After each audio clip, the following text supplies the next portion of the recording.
You have read Al-Fatiha 1,000 times. You have never noticed that the Quran only opens 10 ways.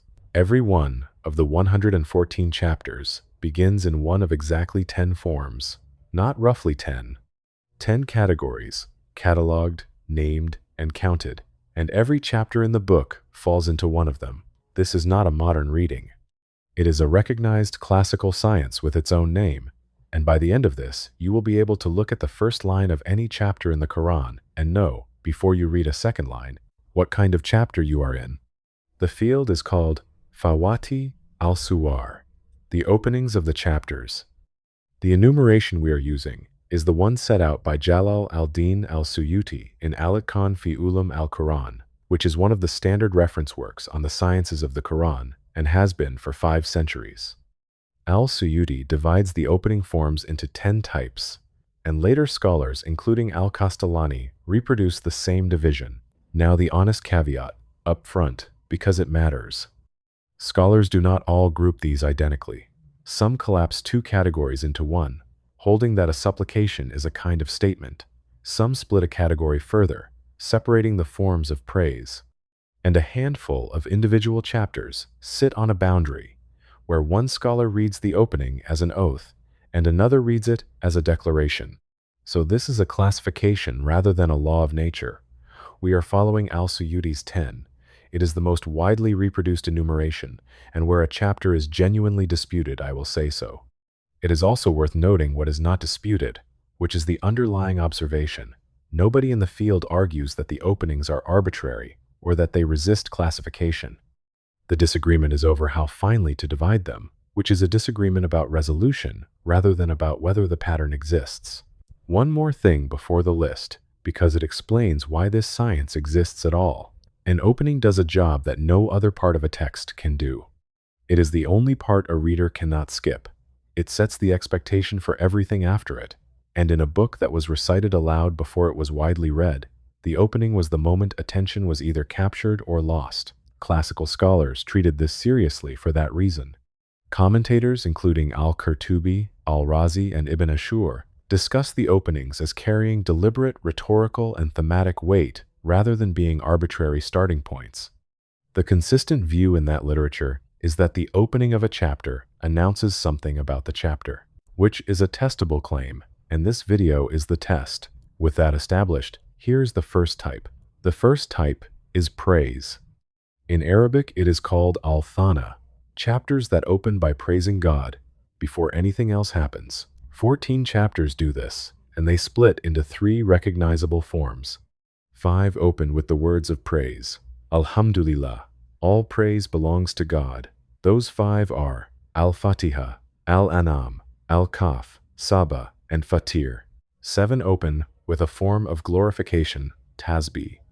The verb appears in different tenses across them, and the group includes Al-Isra, which opens with the word Subhana, and Al-Allah, which opens with the command to glorify, and Al-Hadid, Al-Hashur, Al-Saf, Al-Jumu'ah, and Al-Tagabun, and 2 open with the word Tabarak, blessed is he. Those are Al-Furqan and Al-Mulk. Now the important part, which is what the opening signals. Look at what follows in those chapters. Al-An'am, after its praise, moves immediately into an extended argument about God as creator and the falsity of associating others with him. Fatir opens with praise and then makes angels and the sending of messengers its subject. Al-Mulk opens with Tabarak, blessed is he in whose hand is dominion, and the chapter is about dominion. So, the praise is never generic. In each case, God is being praised for a specific thing, and that thing turns out to be the business of the chapter. The praise opening is a statement of subject. When a chapter opens by praising God for something specific, that something is what the chapter is about. Al-Fatiha praises the Lord of all worlds, the merciful, the master of the day of judgment, and then asks for guidance.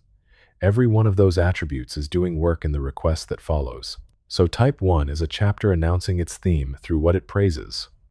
And there is a detail in the distribution worth noticing. Several of the Tasbih chapters sit consecutively in the printed book.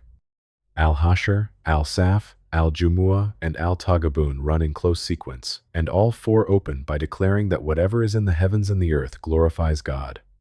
A reader moving through that stretch encounters the same opening formula repeatedly, which produces a deliberate drumbeat effect across several chapters. That is not a coincidence of arrangement.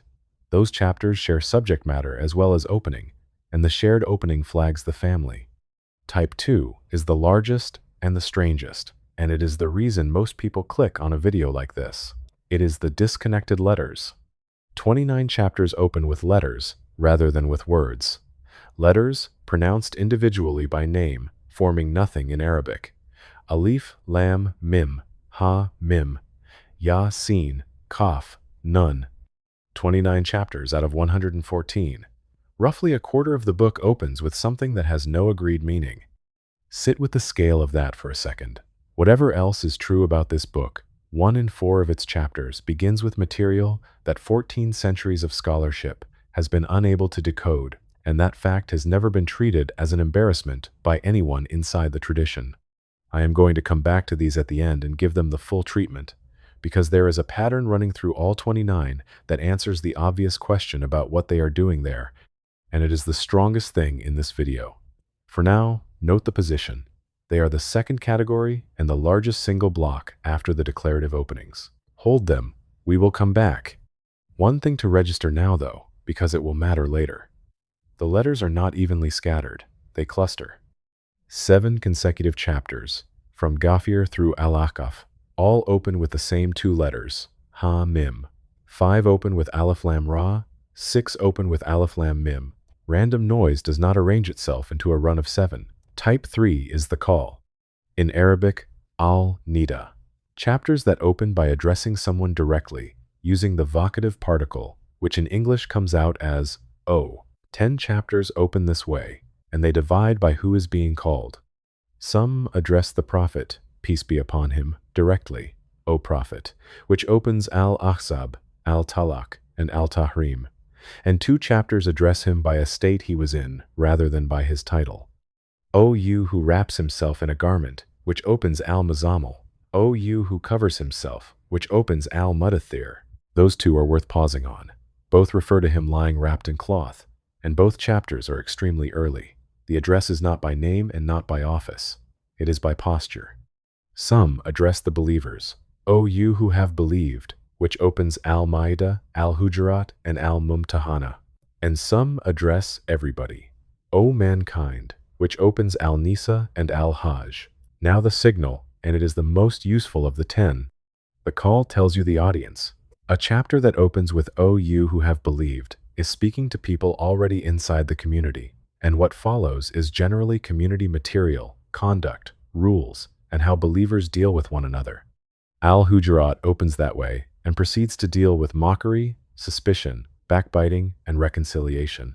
A chapter that opens with O mankind is addressing everyone, and what follows generally concerns things that apply to all people regardless of belief. Al-Nisa opens by addressing mankind about being created from a single soul. Al-Hajj opens by addressing mankind about the earthquake of the hour. So before you have read a single ruling, the first 3 words have told you whether you are the intended audience or an overhearer. And the 2 chapters addressing him by his posture belong to a different moment entirely. O you who wraps himself, and O you who covers himself, both come from the very earliest period, when there was no community to address and no rulings to give. The only person who could be called was one man, and he is called by how he was sitting. Type 4 is the statement. In Arabic, it is called al-Khabar, a declarative opening, a chapter that begins by simply stating something.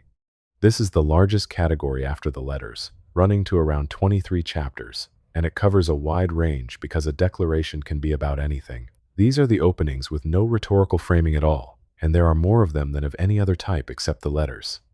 Al-Null opens by stating that the command of God is coming. Al-Anbiya opens by stating that the reckoning has drawn near for people while they turn away heedless. Al-Mu'minun opens by stating that the believers have succeeded. Al-Qamar opens by stating that the hour has drawn near and the moon has split. Al-Fath opens by stating that a clear victory has been granted. Al-Rahman opens with a name and then a sequence of what that name did. Al-Kauthar opens by stating that abundance has been given. The signal here is the most direct of all 10, There is no framing device and no preamble. The chapter states its premise in the first line and then unpacks it. Al-Mu'minun says the believers have succeeded, and then the next verses list exactly who those believers are and what they do. The claim comes first, and the evidence follows. That category is also the most heavily populated in the long middle stretch of the book, which is where the material is densest and least ornamental. A chapter with a great deal of ground to cover does not open with an oath or a question. It opens by saying what it means and getting on with it. Type 5 is the oath, in Arabic, al-Qasam, and around 15 chapters open by swearing, by the sun and its brightness, by the fig and the olive, by the dawn, by time, by the star when it descends, by those ranged in ranks. And here is where I want to make the point that this whole video is actually about. The opening is not decoration, it is an instruction for how to read. An oath is a rhetorical move with a specific function. You swear before a claim in order to force attention onto the claim, and the thing you swear by is chosen to bear on it. So when a chapter opens with an oath, you are being told two things at once. Something significant is about to be asserted, and the object sworn by is relevant to it. Al-Ashur swears by time, and then asserts in the very next line that humanity is in loss. Al-Tin swears by the fig, the olive, Mount Sinai, and the secure city, and then asserts that the human being was created in the best of forms. Al-Shams swears by the sun, the moon, the day, the night, the sky, the earth, and the soul. 7 oaths in a row, and then delivers a single line about the one who purifies the soul succeeding. The longer the oath sequence, the heavier the claim it is bracing. Al-Shams runs 7 and lands on one sentence. And there is a boundary case here that I said I would flag. Al-Qiyamah opens with a construction that reads as a form of oath in Arabic, but carries a negative particle, and scholars have read it in more than one way. Some classify it with the oaths, others treat it as a declarative. It is one of a small number of chapters that sit on a line between two of these categories, and anyone telling you the classification is airtight in every case is overstating it. So when you see an oath at the head of a chapter, the instruction is to slow down, because the assertion behind it is the point, and it is usually very short. And notice what gets sworn by: the sun, the moon, the dawn, the night, the fig, the olive, the star, a city, time itself, and the human soul. Not abstractions, and not anything a listener would have to be taught. Every object in that list was available to anyone standing outside their house in Mecca. The oath openings recruit the ordinary world as a witness, which is the same move the book makes when it calls rain and sunrise by the same word it calls its own verses. Type 6 is the condition. In Arabic, al-shart. Around 7 chapters open with the word ida, meaning when. When the sun is wrapped up, which opens al-takwir. When the earth is shaken with its final quake, which opens al-zalzalah. When the event befalls, which opens al-waqiyah. When the sky splits open, which opens al-infitar. When the help of God comes in the victory, which opens al-nasr. The signal in a conditional opening is time. A chapter that opens with when is placing you at a future moment and describing the world from inside it. It is not arguing that the hour will come. It is assuming it and telling you what it looks like on arrival. That is why these chapters read so differently from the argument chapters. The argument has already been won inside the grammar of the first word. There is also something in the pairing. Al-Nasr opens with when as well, and what it describes is not the end of the world, but a victory. Same grammatical device, applied to an event within history rather than at the end of it. The form does not commit the chapter to eschatology.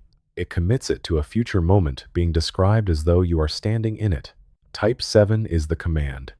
In Arabic, ends 6 chapters open with an imperative. Read, which opens al-alaq, and which is the first word revealed of the entire Quran, and say, which opens al-jinn, al-kafirun, al-ikhlas, al-falaq, and al-nas. Notice the distribution. 1 command to read, at the very beginning of the revelation, and 5 commands to say, 4 of which are among the last chapters in the printed book. The signal is that a command opening makes the chapter an instrument rather than a description. A chapter beginning with say is scripted speech. It is not telling you about something. It is handing you words and telling you to use them. which is exactly how those chapters function in practice. Al-Ikhlas, Al-Falaq, and Al-Nas are among the most recited passages in the world, and every person reciting them is carrying out the instructions still sitting at the front of the text. Look at the two ends of that category as well. The first word ever revealed of the Quran was a command, read, and the last 3 chapters in the printed arrangement all open with a command, say. The book opens its revelation with an imperative and closes its printed order with 3 of them. Type 8 is the question. In Arabic, al-istifham. Around 6 chapters open by asking something. Has there come upon the human being a period of time when he was not a thing mentioned, which opens al-insan? About what are they asking one another, which opens al-naba? Has there reached you the report of the overwhelming event, which opens al-ghashiyah? Have we not expanded for you your chest, which opens al-shar? Have you not seen how your Lord dealt with the companions of the elephant, which opens al-fil? Have you seen the one who denies the recompense, which opens al-ma'un? The signal is engagement. A question opening does not permit passive reading, because a question addressed to you requires you to produce an answer even if you produce it silently. That is a real difference in how a text lands. A statement can be received. A question has to be handled.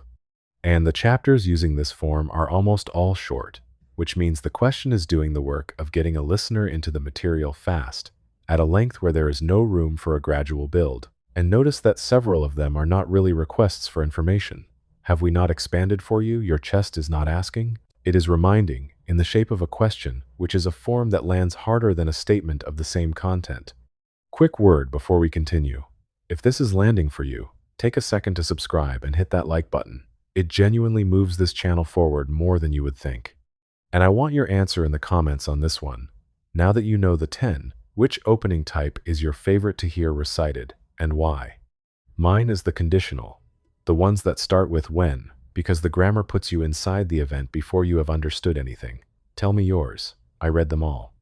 Then stay with me, because we still have 2 categories to go, and then the letters, and there is a piece of arithmetic at the end of this video that I did not expect when I started counting. 2 categories left. Type 9 is the invocation.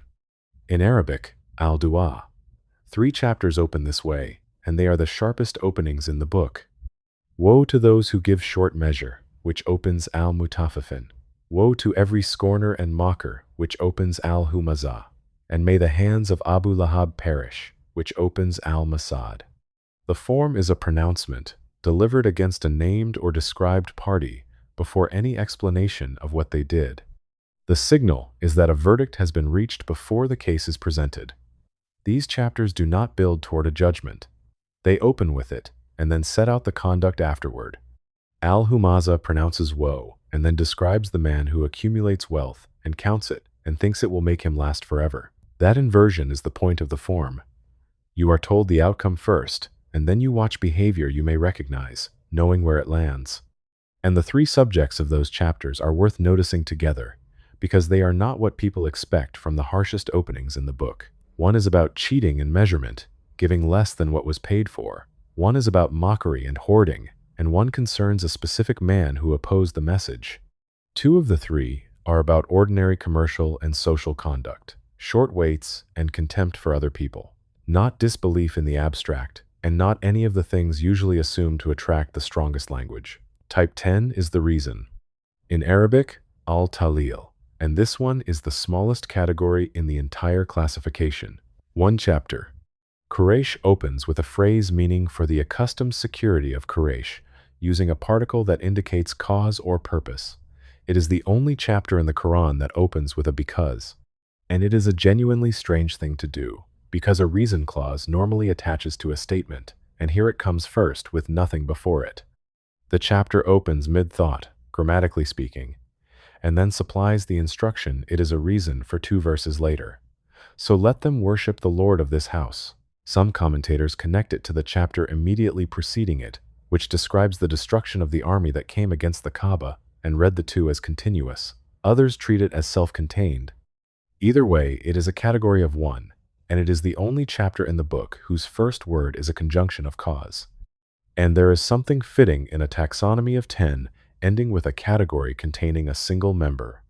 It means the classification is not a tidy grid with even distribution. It has one category of 29 and one category of 1, which is what a description of real material looks like, rather than a scheme imposed on it. If someone had invented these 10 categories to be elegant, they would not have left one of them holding a single chapter. So that is the 10: praise, letters, call, statement, oath, condition, command, question, invocation, and reason. 9 of them are ordinary grammatical forms, and one of them is not, which is where we go now. Now, back to the letters. 29 chapters. 14 distinct letters used, which is exactly half of the 28-letter Arabic alphabet, and the other half never appears in this position anywhere in the book. The combinations run from 1 letter to 5. 3 chapters open with a single letter and nothing else. Sad, Kaf, none. Others open with pairs, like Taha and Yasin and Ha-Mim. Others with 3, like Alif Lam Mim.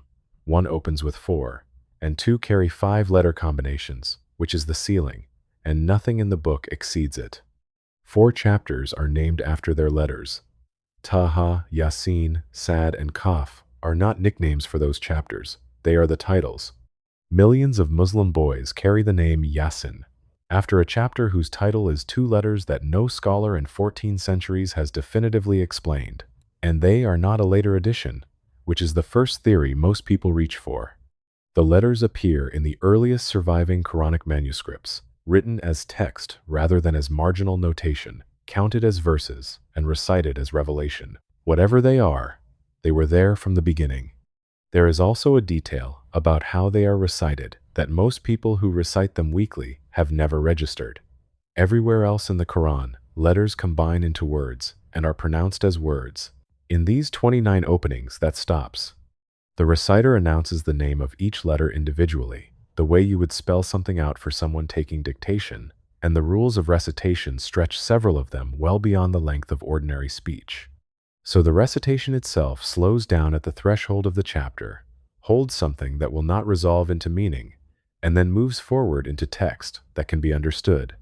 No authentic narration explains what the letters mean. The commentators produced dozens of positions between them. Razi cataloged around 20 opinions and reached no verdict. The reserved knowledge view is reported from the first 4 caliphs and from Ibn Masud, may Allah be pleased with them. But this video is about openings, and there is something about these openings specifically that answers the question of what they are doing there, even without telling us what they mean. Look at what comes immediately after the letters. Not the chapter. The very next line, Alif Lam Mim, and then, this is the book in which there is no doubt, Alif Lam Ra, and then, a book which we have revealed to you, Ha-Mim, and then, an oath by the clear book, Yasin, and then, an oath by the wise Quran, Qaf, and then, an oath by the glorious Quran. Out of the 29 chapters that open with letters, 26 move almost immediately into a direct mention of the revelation itself. The exceptions are only 3, and even in those the mention arrives later rather than never. 29 chapters, 1 editorial move executed 26 times, and that tells you what the letters are doing as an opening, which is the question this video is asking. They are not a puzzle placed at the door. They are an exhibit. The Quran is made of the same letters every Arab in Mecca had been using since childhood. There is no exotic material in it, so 29 chapters open by holding up the raw components, bare, spelled out one at a time, and then turn immediately and say, "This is the book. Here are the pieces. Now look what was made from them." Think of it the way a chemist would frame a challenge about a living body. Here is carbon, hydrogen, oxygen, nitrogen, and a handful of trace elements. Nothing on that table is rare, and you can obtain every one of them. Now assemble a person. The argument is not that the ingredients are mysterious. It is that having the ingredients is not the same as having the thing. That is what a chapter is doing when it spells out Alif, Lam, Mim, and then says, "This is the book." Al-Baqillani put it in one sentence that has never been improved on. These letters are exactly half the alphabet, as if it is being said to anyone who claims this book is not a miracle, take the other half and produce something that competes with it. Which means the letters, as an opening type, signal the same thing every other opening type signals. They tell you what the chapter is about to be about. In their case, the subject is the book itself. Ibn Taymiyyah favored this reading, and the reason he gave was exactly the pattern we just walked. He pointed to the consistency with which the letters are followed by mention of the Quran and its revelation. The structure argues for the interpretation, so you do not have to import a meaning from outside the text. And one more piece of distribution fits it. 26 of these 29 chapters are Meccan. Only 3 came down in Medina, which means the device belongs overwhelmingly to the period when the contested question was not law or governance, but a single thing. Is this from God, or did a man in this city write it? The letters cluster exactly where that argument was happening, which is what you would expect from an exhibit, and not what you would expect from decoration. Now, here is the arithmetic I mentioned, and it is the thing I did not expect when I started putting this together. Count the chapters in each of the 10 categories. Praise, 14. Letters, 29. Call, 10. Statement, around 23. Oath, around 15. Condition, 7. Command, 6. Question, 6. Invocation, 3. Reason, 1. Add them. 14 and 29 is 43. Plus 10 is 53. Plus 23 is 76. Plus 15 is 91. Plus 7 is 98. Plus 6 is 104. Plus 6 more is 110. Plus 3 is 113. Plus 1, 114. Every chapter in the Quran, accounted for, with nothing left over and nothing counted twice. Now, I want to be careful with that, because it is exactly the kind of result that gets oversold. The counts for 2 or 3 of these categories shift by 1 or 2 depending on how a handful of boundary chapters are read, and I flagged one of those cases earlier. So this is a clean fit on this enumeration rather than a mathematical proof of anything. But the shape holds regardless of where you put the boundary cases. 10 forms, and every chapter in the book uses one of them. No chapter opens in an 11th way. That is the claim worth carrying, and it is a strong one. In a book of 114 chapters, composed across 23 years, in 2 cities, addressing everything from cosmology to inheritance law, the openings never leave a set of 10 grammatical forms. And look at the distribution once more, because the shape of it is informative. 2 categories carry nearly half the book between them, the letters at 29 and the declarative statements at around 23. Then a middle band of praise, call, and oath. Then a tail of small categories down to a single chapter. That is not an even spread, and it was never going to be. It is the profile of a text that had a default mode and reached for the other 9 when the material required something the default could not do. There is one more consequence of all this that is worth drawing out before the payoff. Every one of these 10 forms is a normal feature of Arabic. Praising, calling, stating, swearing, conditioning, commanding, asking, invoking, and reasoning are the ordinary moves of a language that any speaker uses in a day. There is nothing exotic in the list, which means the openings of the Quran are not doing something linguistically unusual at the level of form. They are using the standard equipment of the language, and the distinctiveness is entirely in the selection. Which form, at which chapter, matched to which content. That is the same argument the disconnected letters are making, and it appears at both scales at once. Ordinary materials, arranged. So here is the payoff, and it is a skill rather than a fact. Open the Quran anywhere. Read the first line of whatever chapter you land on, and before you read a second line, you already know its mode. If it praises, the thing praised is the theme. If it calls, the one called is the audience. If it states, the claim is the premise, and the rest is the argument for it. If it swears, something short and heavy is about to land. If it says when, you are standing inside a future moment. If it commands, the chapter is an instrument, and you are meant to use it. If it asks, you are being made a participant. If it pronounces woe, the verdict precedes the evidence. If it gives a reason, you are in the only chapter that does. And if it gives you letters, the subject is the book you are holding.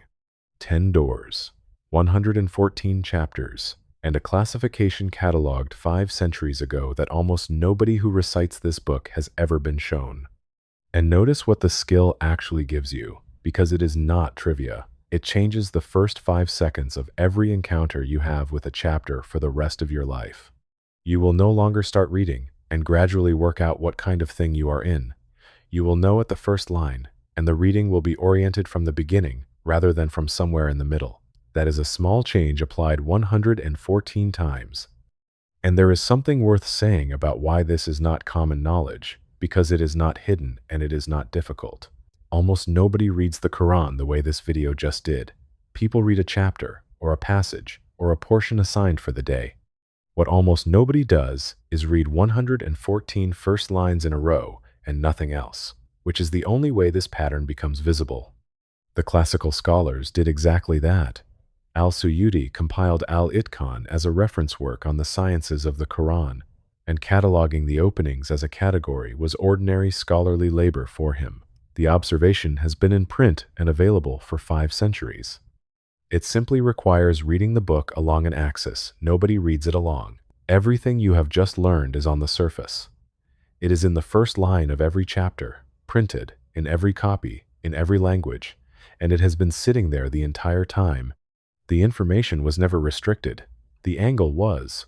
And if you want to see what happens when you look at the other end, the last words of every chapter, and what the book does with its closings, that video is on this channel, and it is the one to watch next.